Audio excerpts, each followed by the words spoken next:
Rihanna Jones is happiest when she's competing. Yeah, good job. Deserving a win is probably the best feeling ever. But it doesn't matter if she wins or loses. Just being out here is a victory. I thought that we had seen the last of our sports days with her. A thought that seemed out of the question when she was young. Rihanna was a natural athlete. Growing up, she racked up the hardware, a national champion in gymnastics and a star softball pitcher. But then came 6th grade. Rihanna's ever-present smile disappeared. Her confidence was gone. Instead, it was anxiety, ADHD, and tantrums. She became combative, very angry, screaming, yelling. My parenting skills were challenged to a point to where I felt completely unarmed.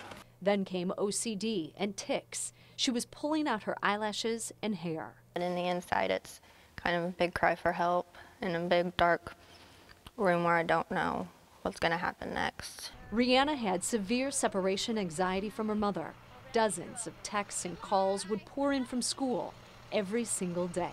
She would be underneath desks in the attendance center calling me saying, "Mommy, I can't do this. If you don't come get me, I'm going to walk out of the school and walk into the highway." The now high school freshman was suicidal and depressed. She was in and out of psych units and would sleep 17 hours a day. No one knew why. The doctors really would just throw their hands up. And then in step your aunts. Yeah, saved my life. One of her aunts happened to read a blog post. It was from a mother whose son was suffering, just like Rihanna.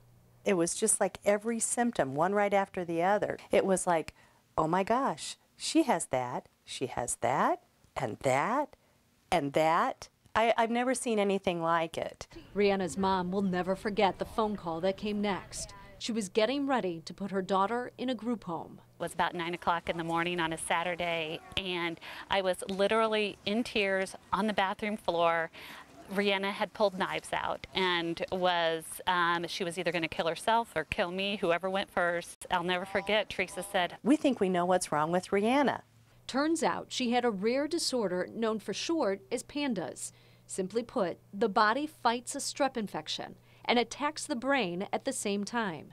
She had come down with strep throat 4 years earlier. Got up to see the specialist. He diagnosed her in less than 15 minutes. And we all walked out and just sat in the car and cried.